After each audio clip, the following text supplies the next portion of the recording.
അല്ല ഞാൻ ഒരു കാര്യം ചോദിക്കട്ടെ, പണ്ട് മാറുമറക്കൽ സമരം ചെയ്തതാണോ? ചെയ്തിട്ടാണോ നമ്മുടെ പൂർവികരൊക്കെ പോയിട്ട് സമരം ചെയ്ത് ഈ സ്വാതന്ത്ര്യം മേടിച്ചെടുത്ത? അന്ന് പെണ്ണുങ്ങളൊക്കെ ചെയ്ത വേല കാണിക്കണം. എന്നിട്ട് ഇപ്പൊ അവൾമാർക്ക് വേണ്ടിട്ട് എത്രയും കഷ്ടപ്പെട്ട് സമരം ചെയ്ത് രാപ്പകലില്ലാതെ നടന്ന പൂർവികരൊക്കെ ഇപ്പൊ മണ്ണോട് മണ്ണായപ്പോ ഇവളുമാർക്കൊക്കെ ഇതിപ്പോ തുറന്നിട്ട് നടക്കണം. ട്രിവാൻഡ്രം മ്യൂസിയം ഇപ്പൊ ഒരു മിനി ഓയർ, അങ്ങോട്ടും ഇങ്ങോട്ടും നോക്കാൻ വയ്യ. അതാണ് സത്യം. എല്ലായിടത്തും ഓരോരുത്തരും ബാക്കിലോ കണ്ടോ? അയ്യോ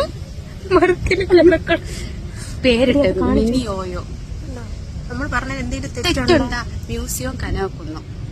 ഇരിക്കാൻ വയ്യ. ആക്ച്വലി മാനാഞ്ചിറേക്ക് എല്ലാവരും വരുന്നത് എന്തിനാ വെച്ചാല് എന്താ ക്വാളിറ്റി ടൈം സ്പെൻഡ് ചെയ്യാൻ വേണ്ടിയിട്ടാണ് ഓരോരുത്തരെ. അപ്പം ആരും ഇത് മിസ്യൂസ് ചെയ്യാതിരിക്കുക. കാരണം എന്താ വെച്ചാൽ ഇപ്പോഴും ഫുൾ കപ്പിൾസ് ആണ്. അതായത് ഞാനിപ്പോ ചിത്രവാരിക്കാൻ വന്ന് കിട്ടി, പക്ഷെ എന്റെ ഉള്ള മൂടൊക്കെ പോയി. അതെ, എന്റെ സമരം തന്നെ അത്. എനിക്കിഷ്ടമല്ല. ജേർണലിസ്റ്റ് ഒക്കെ പഠിപ്പിക്കുന്ന സമയത്ത് സ്ഥിരമായി ഉപയോഗിക്കുന്ന രണ്ട് വാക്യങ്ങളുണ്ട്. ഡോഗ് ബൈറ്റ്സ് എ മാൻ, വാർത്തയൊന്നുമല്ല, പട്ടി സ്ഥിരമായിട്ട് ആളുകളെ കടിക്കാറുണ്ട്. മാൻ ബൈറ്റ്സ് എ ഡോഗ് ഒരു വാർത്തയാണ്, മനുഷ്യൻ പട്ടിയെ കടിക്കാറില്ല. അതേപോലെ തന്നെയാണ് ഇത്തരത്തിലുള്ള താത്തമാർ എന്തെങ്കിലും വിവരക്കേട് പറയുന്ന സമയത്ത് അവർ വിവരക്കേട് പറയുന്നത് അത്ഭുതമുള്ളൊരു സംഗതിയല്ല, വിവരത്തോടെ എന്തെങ്കിലും പറയുന്നതാണ് നമ്മൾ അത്ഭുതത്തോടെ നോക്കിക്കാണേണ്ടത്. മാറുമറയ്ക്കൽ സമരത്തെക്കുറിച്ചിട്ട് ഇത് കൂടുതൽ ചിന്തിക്കാനായിട്ടുള്ള ഒരു തലച്ചോറ് ഇത്തരത്തിലുള്ള ആളുകൾക്കുണ്ട് എന്ന് ഞാൻ വിചാരിക്കുന്നില്ല.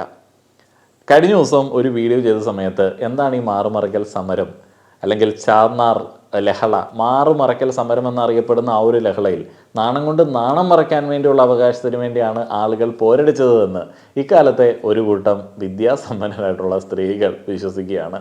അങ്ങനെയല്ല.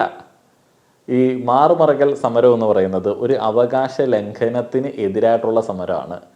വസ്ത്രം ഉപയോഗിക്കുന്ന കാര്യത്തിൽ സമൂഹത്തിൻ്റെ അല്ലെങ്കിൽ മുന്തിയ ജാതിയിലുള്ള ആളുകളുടെ ഇടപെടലുകൾ എന്ന് പറഞ്ഞാൽ വസ്ത്ര സ്വാതന്ത്ര്യത്തിലേക്കുള്ള കൈകടത്തലുകൾക്കെതിരെ നടത്തിയ ഒരു സമരമാണ്. ഇപ്പോൾ ക്രിസ്ത്യൻ മിഷണറികളൊക്കെ അതിൽ വഹിച്ച പങ്കിനെ കുറിച്ചിട്ടൊക്കെ കഴിഞ്ഞ ദിവസം ചെയ്ത വീഡിയോയിൽ ഞാൻ കൃത്യമായിട്ട് പറഞ്ഞിട്ടുണ്ട്. പുറത്തുനിന്ന് ആളുകൾ വരുന്നു, മിഷണറീസ് വരുന്നു, അന്യനാട്ടിൽ നിന്ന് ആളുകൾ വരുന്നു. അവരിവിടെ വന്ന സമയത്ത് വളരെ സ്ട്രെയിഞ്ച് ആയിട്ടുള്ള ഒരു കാര്യം കാണുകയാണ്. ഒരു കൂട്ടം ആളുകൾ മാറുമറയ്ക്കാതെ നടക്കുന്നു, എന്നാൽ ചില ആളുകൾ മാറുമറച്ചിട്ടുമുണ്ട്. അപ്പോൾ അവർക്ക് അതിൽ നിന്ന് കൃത്യമായിട്ട് മനസ്സിലാവുന്നു, താഴേക്കിടയിലുള്ള സ്ത്രീകൾക്ക് ബഹുമാനാർത്ഥം ഈ മുന്തിയ അവന്മാരുടെ മുൻപിൽ മാറ് തുറന്ന് കാണിക്കേണ്ടതുണ്ട്, അല്ലെങ്കിൽ മാറ് മറയ്ക്കാനായിട്ട് പറ്റത്തില്ല. പൂർണ്ണമായിട്ടും മാറ് മറയ്ക്കാനായിട്ട് പറ്റത്തില്ല താഴ്ന്ന ജാതിയിലുള്ള ആളുകൾക്ക്. അതിൽ ചില എക്സെപ്ഷൻസ് ഒക്കെ ഉണ്ട്. ഇപ്പോൾ ബ്രാഹ്മണരൊക്കെ ആണെന്നുണ്ടെങ്കിൽ അമ്പലത്തിൽ ചെല്ലുന്ന സമയത്ത് മാത്രം മാറ് തുറന്നാൽ മതി, കാരണം ദൈവത്തെയാണല്ലോ ഏറെ ബഹുമാനിക്കേണ്ടത്. അപ്പോൾ അത്തരത്തിൽ മാറ് മറയ്ക്കാതെ നടക്കേണ്ടി വരുന്നത് അവകാശ ലംഘനമാണ് എന്ന് മനസ്സിലാക്കി ആ ഒരു സ്വാതന്ത്ര്യത്തിന് വേണ്ടി സമരം ചെയ്ത ചരിത്രമാണ് നമുക്കുള്ളത്. അല്ലാതെ നാണം കൊണ്ട് നാണം മറയ്ക്കാൻ വേണ്ടിയോ അല്ലെങ്കിൽ നമ്മളുടെ ഒരു അന്തസ്സ് കാത്തു സൂക്ഷിക്കാൻ വേണ്ടിയോ അല്ലെങ്കിൽ അക്കാലത്തെ ഒരു സഭ്യതയുടെ വരമ്പുകൾ ലംഘിക്കാതിരിക്കാൻ വേണ്ടിയോ ഒന്നും ചെയ്ത സമരമല്ല, അവകാശ സമരമാണ്. എന്നിട്ട് ഇപ്പൊ അവൾമാർക്ക് വേണ്ടിട്ട് എത്രയും കഷ്ടപ്പെട്ട് സമരം ചെയ്ത് രാപ്പകലില്ലാതെ നടന്ന പൂർവികരൊക്കെ ഇപ്പൊ മണ്ണോട് മണ്ണായപ്പോ ഇവളുമാർക്കൊക്കെ ഇതിപ്പോ തുറന്നിട്ട് നടക്കണം. അത് ഇട്ടിട്ട് നടന്നാലേ റീച്ച് കിട്ടുള്ളൂ പോലും. ആ സായി പല്ലവിയൊക്കെ കണ്ടുപിടിക്കണം. ശരിക്കും പറയാ, ആ പെണ്ണ് നല്ല പെണ്ണ. ഇനിയിപ്പോ അവളും എവിടെയും തുണിയില്ലാതെ ഉണ്ടോന്ന് എനിക്കറിയത്തില്ല, പക്ഷെ എന്റെ കണ്ണിൽ ഇതുവരെ ഞാൻ കണ്ടിട്ടില്ല. സുനി കുറച്ച് വീഡിയോക്ക് റീച്ച് കൂട്ടുന്ന ആൾക്കാർക്കെതിരെയാണ് നമ്മുടെ അതെ എന്റെ സമരം തന്നെ അത്. എനിക്കിഷ്ടമല്ല. കുട്ടികളുടെ സമരം തുടങ്ങിയിരിക്കുകയാണ് ഗൈസ്. ഇതിനോടൊപ്പം നിങ്ങൾ ആരൊക്കെ എന്നോട് ചേരാൻ പറ്റുന്നവരൊക്കെ പോരടേ. ഓ ഗൈസ് നോക്കൂ, ഈ സുന്ദരമായ മുഖം എത്ര പറ്റാറ്റ വൈ വൈ. ഇനി ഇത്തരത്തിലുള്ള താത്താമാരുടെ പ്രതിഷേധ കാരണത്തിലേക്ക് വന്നു കഴിഞ്ഞാൽ സോഷ്യൽ മീഡിയയിൽ ഇവരുടെ അളവിനനുസരിച്ചിട്ടുള്ള കുപ്പായം തുന്നിയിടാത്ത ആൾക്കാർക്കെതിരെയുള്ള പ്രതിഷേധമാണ്. കൂടേണ്ട ആൾക്കാരൊക്കെ എൻ്റെ കൂടെ കുടിക്കോളി എന്നുള്ളതാണ് പുള്ളിക്കാരി വിളിച്ചു പറയുന്നത്. ഈ സോഷ്യൽ മീഡിയ ഉപയോഗിക്കാതിരുന്നാൽ പോരെ? ശരിക്കും പറഞ്ഞാൽ മതപരമായിട്ടുള്ള ബാക്ക്ഗ്രൗണ്ടിൽ നോക്കുകയാണെന്നുണ്ടെങ്കിൽ ദീനി ആയിട്ടുള്ള പെണ്ണുങ്ങളൊന്നും അങ്ങനെ സോഷ്യൽ മീഡിയ ഉപയോഗിക്കാറില്ല എന്നുള്ളത് പണ്ഡിത ശ്രേഷ്ഠന്മാർ പറഞ്ഞിട്ടുള്ള കാര്യമാണ്. എന്നാൽ നിങ്ങൾ അവിടെ ചില എക്സെപ്ഷൻസ് ഒക്കെ കൊണ്ടുവന്ന് അത് ഉപയോഗിക്കുന്നുണ്ട്. ഇനി അത് ഉപയോഗിച്ചതിന് ശേഷം അതിനകത്ത് ബാക്കിയുള്ള ആൾക്കാരെല്ലാം നിങ്ങൾ ഇഷ്ടപ്പെടുന്ന രീതിയിലേക്ക് വന്ന് പെരുമാറണം എന്ന് ശാഠ്യം പിടിക്കുന്ന എന്തിനാണ്? നിങ്ങൾക്ക് അവിടെ നിന്ന് അങ്ങ് പോയാൽ പോരെ? ഇപ്പോൾ നാട്ടിൽ കൂടെ നിങ്ങൾ ഇറങ്ങി നടക്കുന്ന സമയത്ത് അവിടെ ബിവറേജസ് ഷോപ്പുണ്ട്, ബാറുണ്ട്. ഇപ്പോൾ കുറച്ചും കൂടെ മുന്തിയ ഒരു സ്ഥലത്തേക്ക് പോവുകയാണെന്നുണ്ടെങ്കിൽ പബ്ബുണ്ട്, അവിടെ പാർട്ടി നടക്കുന്നുണ്ടാവാം. അതേപോലെ തന്നെ തീവ്ര ഇസ്ലാം ചിന്താഗതിയുമായിട്ട് നടക്കുന്ന ആളുകൾക്ക് പാട്ട് കേട്ടുകൂടാ. എന്നാൽ നിങ്ങൾ പുറത്തേക്ക് ഇറങ്ങുന്ന സമയത്ത് പാട്ട് കേൾക്കാനായിട്ട് പറ്റും. അപ്പോൾ നിങ്ങൾ ആ ഒരു റേഡിയോ തല്ലിപ്പൊട്ടിക്കാനായിട്ട് പോവാറുണ്ടോ? അല്ലെങ്കിൽ ബാറ് പൊളിക്കാനായിട്ട് പോവാറുണ്ടോ? അല്ലെങ്കിൽ നിങ്ങളുടെ കൺമുൻപിൽ നിന്ന് ഇതെല്ലാം കൂടെ മാറ്റണം, എൻ്റെ കൂടെ ചേർന്നോളി എന്നൊക്കെ പറഞ്ഞിട്ട് നിങ്ങൾ അതിനെയൊക്കെ തടയാനായിട്ട് പോവാറുണ്ടോ? ഈ ഗവൺമെൻറ് സംവിധാനം തന്നെ പലപ്പോഴും നിലനിന്ന് പോകുന്നത് ഇത്തരത്തിലുള്ള കച്ചവടങ്ങൾ കൊണ്ടാണ്, നിങ്ങൾക്ക് അനുവദനീയമല്ലാത്ത ചില സംഭവങ്ങൾ കൊണ്ടാണ്. അപ്പോൾ ആ ഒരു ടാക്സിൽ നിന്ന് ഞങ്ങൾ ഗുണം പറ്റുന്നില്ല, ഞങ്ങൾ ഇവിടെ നിന്ന് പോവാണെന്ന് നിങ്ങൾ പറയാറുണ്ടോ? ഇല്ല.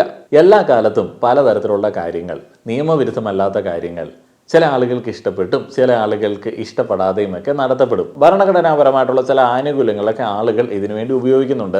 നിയമവിരുദ്ധമല്ലാത്ത കാര്യങ്ങളൊക്കെ ചെയ്യാനായിട്ടുള്ള റൈറ്റ് എല്ലാ ആളുകൾക്കും ഉണ്ട്. സോഷ്യൽ മീഡിയയിൽ വസ്ത്രം ഉപയോഗിക്കാതെ വന്നു കഴിഞ്ഞാൽ സോഷ്യൽ മീഡിയ കമ്പനികൾ അതിനെതിരെ ആക്ഷൻ എടുത്തോളും.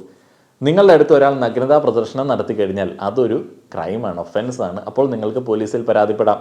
നിങ്ങൾക്ക് അയാളെ മര്യാദ പഠിപ്പിക്കാനായിട്ടോ അയാളെ തല്ലാനായിട്ടോ ഒരു റൈറ്റും ഇല്ല.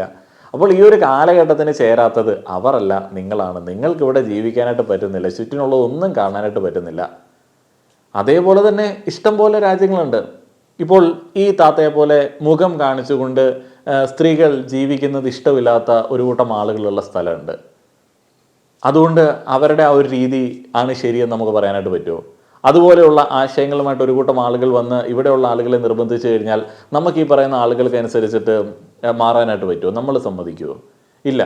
ഇപ്പോൾ അഫ്ഗാനിസ്ഥാനിലാണെന്നുണ്ടെങ്കിൽ സ്ത്രീകൾ ഒരു കണ്ണ് മാത്രം ഉപയോഗിച്ച് കണ്ടാൽ മതി, മറ്റേത് കൂടെ മറച്ചു എന്നുള്ളതാണ് അവിടെയുള്ള ചേട്ടന്മാർ പറയുന്നത്. നമുക്ക് അംഗീകരിക്കാൻ പറ്റുമോ? ഇതേപോലെ സമാനമായിട്ടുള്ള ഒരു ആദ്യം ഈ കഴിഞ്ഞ ദിവസം കണ്ടിരുന്നു.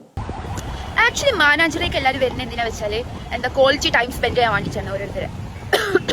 അപ്പം ആരും ഇത് മിസ്യൂസ് ചെയ്യാതിരിക്കുക. കാരണം എന്താ വെച്ചാൽ ഇപ്പോഴും ഫുൾ കപ്പിൾസ് ആണ്. അതായത് ഞാനിപ്പോൾ ചിത്രവാരിക്കാൻ വന്ന് കിട്ടി, പക്ഷെ എൻ്റെ ഉള്ള മൂടൊക്കെ പോയി. കാരണം എന്താ വെച്ചാൽ എവിടെ നോക്കാൻ വയ്യ.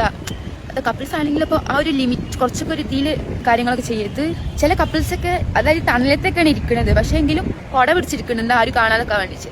അവന് ഇത്രയും പേടിയൊക്കെയാണ്, പിന്നെ എന്തിനാ അങ്ങോട്ടൊക്കെ വരുന്നത്? സമാധാനം കിട്ടാനാണ് ആക്ച്വലി ആൾക്കാർ ഇവിടെ വരുന്നത്. ബട്ട് പലതരം കപ്പിൾസ് കാണാൻ പറ്റാത്തൊരു സംഭവങ്ങൾ കാട്ടിക്കൂട്ടി. ഒരൊറ്റ ചോദ്യം തിരിച്ചങ്ങോട്ട് ചോദിച്ചു കഴിഞ്ഞാൽ ഉത്തരവില്ലാതായി പോകും. സമാധാനം കിട്ടാനായിട്ട് പാർക്കിലാണോ വരേണ്ടത്? പള്ളിയിലോ അല്ലെങ്കിൽ വീട്ടിലെ പ്രാർത്ഥനാ മുറിയിലോ ഇരുന്നാൽ പോരെ? അല്ല, പാർക്കിൽ തന്നെ വരണം എന്ന് പൂർണ്ണമായിട്ട് വാദിക്കാനായിട്ട് കോൺഫിഡൻ്റ് ആയിട്ട് പറ്റുമോ? ഇല്ല, അതുപോലും പറ്റാത്ത ഒരു സാഹചര്യമുണ്ട്. അതേപോലെ തന്നെ കൊട ചൂടിയാണ് ആളുകൾ ഇരിക്കുന്നത്. കൊട ചൂടിയാണ് ഇരിക്കുന്നതെന്നുണ്ടെങ്കിൽ പിന്നെ അതിനടിയിൽ എന്താണ് നടക്കുന്നത് എന്നുള്ളതിനെ കുറിച്ചിട്ട് നിങ്ങൾക്ക് എന്തിനിത്ര ആദി? ഒന്നും നോക്കാൻ പറ്റത്തില്ല, കാണാൻ പാടില്ലാത്തതൊക്കെ കാണേണ്ടി വരുന്നു എന്ന് അതേ നാവ് കൊണ്ട് പറയുകയാണ്. അവർ കൊട ചൂടിയല്ലേ ഇരിക്കുന്നത്. കൊട കണ്ടു കഴിഞ്ഞാൽ എന്താണ് പ്രശ്നം? ഒരു പാർക്ക്, മനോഹരമായിട്ടുള്ള പല നിറത്തിലുള്ള കുടകൾ കണ്ടോ. ഞങ്ങളെപ്പോലെയൊക്കെ നല്ല മനസ്സിൽ ചിന്തിക്കുക, കുറേ മനോഹരമായിട്ടുള്ള കുടകൾ. നിങ്ങൾക്ക് അങ്ങനെ ചിന്തിക്കാൻ പറ്റുന്നില്ല. കുടയുടെ അടിയിൽ എന്തോ മോശമായിട്ട് നടക്കുന്നുണ്ട്. ക്വാളിറ്റി ടൈം സ്പെൻഡ് ചെയ്യാൻ വേണ്ടിയാണ് ഇവിടെ വന്നിരിക്കുന്നത്. നിങ്ങളാണോ ഈ ക്വാളിറ്റി ടൈമിൻ്റെ മാനദണ്ഡം വയ്ക്കുന്ന ആളുകൾ? അവർക്ക് ആ കുടയ്ക്കടിയിൽ ഇരിക്കുന്നതായിരിക്കും ക്വാളിറ്റി ടൈം. അവരുടെ ആവശ്യം നിങ്ങൾക്ക് അനാവശ്യമാണ് എന്ന് പറയുന്നത് കൊണ്ട് നിങ്ങൾ പറയുന്നത് കംപ്ലീറ്റ് ആയിട്ട് എടുക്കണമെന്ന് നമുക്ക് പറയാനായിട്ട് പറ്റത്തില്ല. അതേപോലെ തന്നെ കുടയുടെ അടിയിൽ 2 പേർ സമ്മതത്തോടെയാണ് ഇരിക്കുന്നത്. ഇപ്പോൾ മാതാപിതാക്കൾക്ക് അതേപോലെ തന്നെ ബാക്കി വേണ്ടപ്പെട്ട ആളുകൾക്കൊക്കെ വിഷമമുള്ളൊരു സംഗതിയാണ് ഈ പിള്ളേരൊക്കെ ഈ കുടയുടെ അടിയിലൊക്കെ പാർക്കിലൊക്കെ പോയിരിക്കുന്നത്. എന്ത് ചെയ്യാൻ പറ്റും? മനുഷ്യ കുഞ്ഞുങ്ങളെയാണല്ലോ നമ്മൾ പ്രസവിച്ചത്, നമ്മൾ വളർത്തിയത്. അപ്പോൾ അതുങ്ങൾ ഇങ്ങനെ ജീവിക്കുന്ന സമയത്ത് ഈ പ്രകൃതിയുടെ ഒരു നിയമങ്ങൾക്കനുസരിച്ചിട്ട് ഇണ ചേരാനായിട്ടുള്ള ആഗ്രഹമൊക്കെ പ്രകടിപ്പിക്കും, ഇണകളെയൊക്കെ കണ്ടെത്തും. ആ ഒരു സ്വാഭാവിക പ്രക്രിയയിൽ ഓരോ ആളുകളുടെ സൗകര്യങ്ങളൊക്കെ അനുസരിച്ചിട്ട് അവർ ആ ഒരു സാഹചര്യങ്ങളൊക്കെ ഉപയോഗപ്പെടുത്തിയെന്ന് വരും. നമുക്കിപ്പോൾ തല്ലിക്കൊല്ലാനായിട്ടോ അല്ലെങ്കിൽ പിടിച്ച് കെട്ടിയിടാനായിട്ടോ പ്രായത്തെ പിടിച്ചു നിർത്താനായിട്ടോ പറ്റില്ല. കുറച്ചുകൂടെ മനുഷ്യത്വരഹിതമായിട്ടുള്ള ചില കാര്യങ്ങളൊക്കെ ചെയ്യാമായിരുന്നു ഒരു കാലത്ത്. എന്താണ്? വീട്ടിൽ കുറേ കാലം പൂട്ടിയിട്ട് വളർത്തുക, അതിനുശേഷം ഏതെങ്കിലും ഒരുത്തന് ഈ ലീഗലി അല്ലെങ്കിൽ മതപരമായിട്ട് പിടിച്ച് കെട്ടിക്കൊടുക്കുക, റൂമുള്ള ഒരുത്തന് കെട്ടിക്കൊടുക്കുക എന്നുള്ളൊരു പരിപാടി. ആക്ച്വലി അതെന്ത് പരിപാടിയാണ്? ലീഗലായിട്ട് സെക്സ് ചെയ്യാനായിട്ടുള്ള സാഹചര്യം ഒരുക്കി കൊടുക്കുന്നത് ഒരച്ഛൻ്റെ കടമയാണ്, അമ്മയുടെ കടമയാണെന്നൊക്കെ പറയുന്നത് അന്തസ്സുള്ളൊരു കാര്യമാണോ? ജീവിക്കാനുള്ള ഒരു സാഹചര്യം, രക്ഷകർത്താവ് എന്ന് പറയുന്ന ഒരു ഉത്തരവാദിത്തം, സമാധാനമുള്ള ഒരു ഭാവി, സുരക്ഷിതത്വമുള്ള ഒരു ഭാവിയൊക്കെ ഉണ്ടാക്കാനായിട്ട് സഹായിക്കുക എന്നുള്ളതാണ് മാതാപിതാക്കൾ ഈ ഒരു കാലഘട്ടത്തിൽ ചെയ്യുന്നത്. അതിനിടയിൽ പിള്ളേർ പല വള്ളിക്കേസൊക്കെ ഒപ്പിച്ച് വയ്ക്കാറുണ്ട്. അവർ വീട്ടിൽ പറയാതെ സുരക്ഷിതമല്ലാത്ത രീതിയിൽ വാഹനങ്ങളൊക്കെ ഉപയോഗിച്ച് ട്രിപ്പൊക്കെ പോകും. അപകടങ്ങൾ ഉണ്ടാവാനായിട്ടുള്ള സാധ്യതയുണ്ട്. ക്ലാസ് കിട്ടിയത് ഓരോ സ്ഥലങ്ങളിൽ പോകും. നമുക്കറിയാം, നമ്മുടെ നാട്ടിൽ ഈ സദാചാരം പറയുന്ന ആളുകളിൽ പല ആളുകളും ചൂഷകന്മാരായിട്ട് വരാറുണ്ട്. ചില സ്ഥലങ്ങളിലൊക്കെ കുട്ടികൾ ഒറ്റയ്ക്കൊക്കെ പോയി കഴിഞ്ഞാൽ സേഫൊന്നുമല്ല. അപ്പോൾ അങ്ങനെയുള്ള ഒരു അവസരത്തിൽ, ഞാൻ പറയുന്നത് അങ്ങനെയുള്ള ഒരു അവസരത്തിൽ മനുഷ്യ കുഞ്ഞുങ്ങളെ ജനിപ്പിച്ച ആളുകൾക്ക് പിന്നെയും കുറച്ച് സമാധാനിക്കാൻ പറ്റുന്ന ഒരു സ്ഥലമാണ് ഇതുപോലുള്ള പാർക്കിലോ ബീച്ചിലോ കൊടയുടെ അടിയിൽ പോയിരിക്കുന്നത്.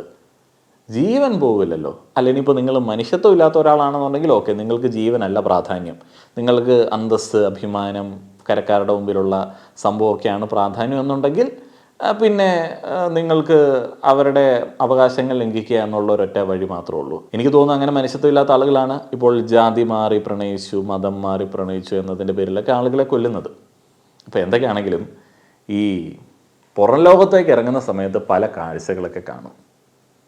അപ്പോൾ അതിലെ നിയമവിരുദ്ധമായിട്ടുള്ള കാഴ്ചകൾ ഏതാണ്, നിയമത്തിൻ്റെ സ്വാതന്ത്ര്യത്തിൽ നിന്ന് ചെയ്യുന്ന കാര്യങ്ങൾ ഏതൊക്കെയാണ് എന്ന് തിരിച്ചറിയാനുള്ള ബോധം ഏത് വലിയ സദാചാരവാദിയാണെങ്കിലും ഉണ്ടാക്കി വയ്ക്കുക.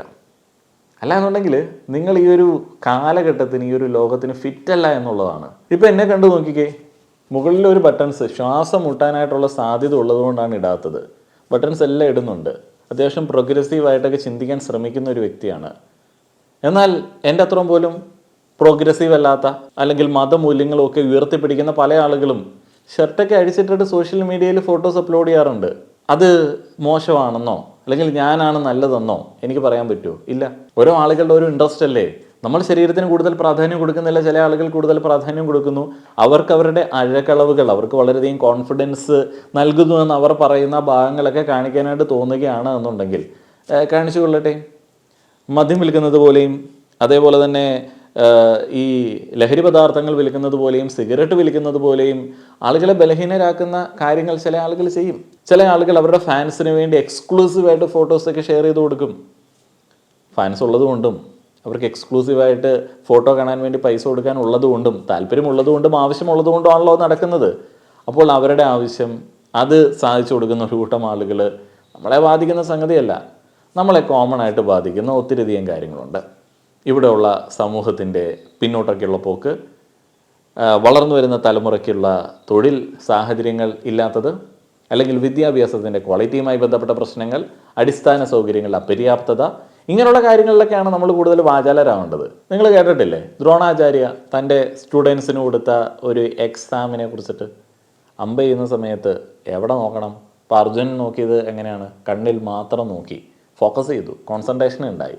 അങ്ങനെ ഫോക്കസും കോൺസെൻട്രേഷനൊക്കെ ഉള്ള ആൾക്കാർക്ക് മാത്രമേ സ്വന്തം കാര്യമൊക്കെ നോക്കി മുന്നോട്ടേക്ക് പോകാൻ പറ്റുന്ന, ചെയ്യേണ്ട ഉത്തരവാദിത്തങ്ങൾ, അതിപ്പോൾ വേണ്ടപ്പെട്ട ആളുകളുടെ കാര്യത്തിലും ഇടപെടുന്ന സമൂഹത്തിലും ചെയ്യേണ്ട ഉത്തരവാദിത്തങ്ങളൊക്കെ ചെയ്ത് മുന്നോട്ടേക്ക് പോകാനായിട്ട് പറ്റുന്ന ആളുകൾക്ക് ഈ ഒരു കാലഘട്ടത്തിൽ സ്ഥാനമുള്ളൂ. അല്ലാതെ ആളുകളുടെ കൊടയ്ക്കടിയിൽ, അവരുടെ സ്വകാര്യതയിൽ, അവർ നമ്മൾ ആഗ്രഹിക്കാത്ത ഇടത്തിൽ വലിഞ്ഞു കയറിയ അഭിപ്രായങ്ങളൊന്നും പറയേണ്ട ആവശ്യമില്ല.